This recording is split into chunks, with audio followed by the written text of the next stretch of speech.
గురజాడ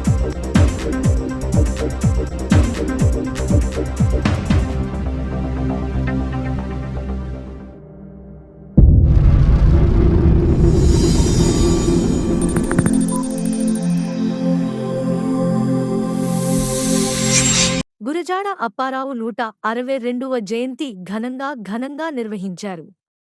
ఈరోజు గురజాడ అప్పారావు విగ్రహానికి పూలమాల వేసి నివాళులర్పించిన రాష్ట్ర చిన్న తరహా పరిశ్రమల శాఖ మంత్రి కొండపల్లి శ్రీనివాసరావు.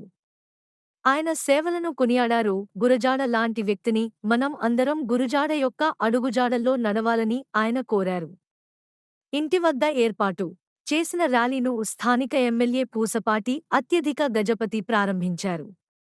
అనంతరం ఆమె మాట్లాడుతూ దేశమంటే మట్టికాదోయ్ దేశమంటే మనసులో అని చెబుతూ అంతేకాకుండా కన్యాశుల్కం ఎప్పుడో ఆయన మన అందరికీ తెలియజేశారు. అలాంటి వ్యక్తి మన ప్రాంతమై ఉండడం వల్ల మనకు చాలా గర్వకారణమని, ఆయన అడుగుజాడల్లో మనం నడవాలని ఆమె కోరారు.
ఈరోజు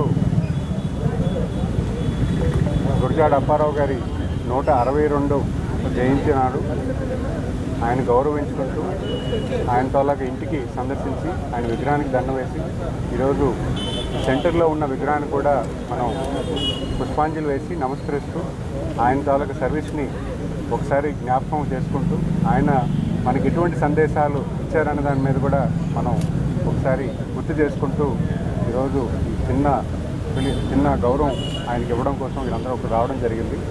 అలాగే వాళ్ళ కుటుంబ సభ్యులు కూడా పలకరించుకుంటూ వాళ్ళ తాలూకా యోగక్షేమాలు కనుక్కుంటూ ఈరోజు ఇక్కడ చిన్న కార్యక్రమం చేయడం జరిగింది. అలాగే ఇక్కడే కలెక్టర్ ఆఫీస్లో కూడా ఆడిటోరియంలో కుటుంబ సభ్యులు కూడా సన్మానిస్తూ వాళ్ళ తాలూకా సర్వీస్ను, ఆ కుటుంబ తాలూకా సర్వీస్ను కూడా గౌరవించుకుంటూ ఈరోజు ఈవెంట్ సెలబ్రేట్ చేయడం జరుగుతుంది. దానికి ముఖ్య మేమందరూ కూడా ఇక్కడికి వచ్చి ఆయన గౌరవించుకోవడం జరిగింది. ధన్యవాదాలు. 162 జయంతి సందర్భంగా మనం ఈరోజు వారు చేసిన మంచి పనులు గుర్తు చేసుకొని వారికి ఘన నివాళులు అర్పిస్తున్నాం. అయితే మనం చూస్తుంటే గురజాడ అప్పారావు గారు మహాకవి, అలాగే పోయట్రీలో, అలాగే ప్లేస్లో కన్యాశుల్కం కూడా వారు రాసి ఆ రోజుల్లో చిన్నపిల్లలకి, ముసలి వాళ్ళకి పెళ్ళిళ్ళు చేస్తున్నప్పటికీ కూడా కన్యాశుల్కం రాసి వారు సొసైటీలోనే మార్పు తెచ్చిన మహా వ్యక్తి గురజాడ అప్పారావు గారు.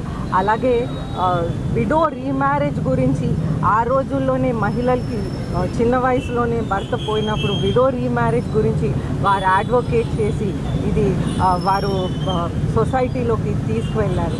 వారు మహారాజా ఆనంద్ గజపతి రాజు గారుతో పాటు కలిసి పనిచేసి ఎన్నో మంచి కవిత్వాలు, ఎన్నో మంచి ప్లేసు,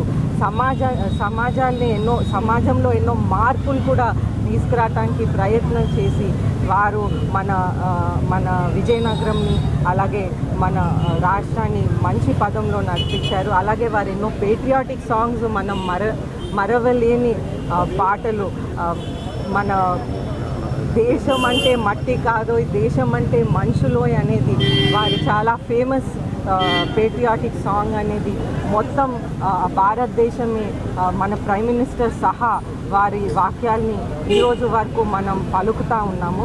అయితే నందమూరి తారక రామారావు గారు కూడా వారి దగ్గర నుంచి స్ఫూర్తి తీసుకొని మన తెలుగుదేశం పార్టీ స్థాపించినప్పుడు గురజాడ అప్పారావు గారు స్ఫూర్తి తీసుకొని తెలుగుదేశం పార్టీని స్థాపించటం జరిగిందనేది మనం ఒక్కసారి అది కూడా గుర్తించుకొని వారు 162 జయంతి సందర్భంగా వారికి ఘన నివాళులు అర్పించి మనం వారు చేసిన కొన్ని మంచి పనులు కూడా మనం కూడా చేయాలని కోరుకుంటూ సెలవు తీసుకుంటాం.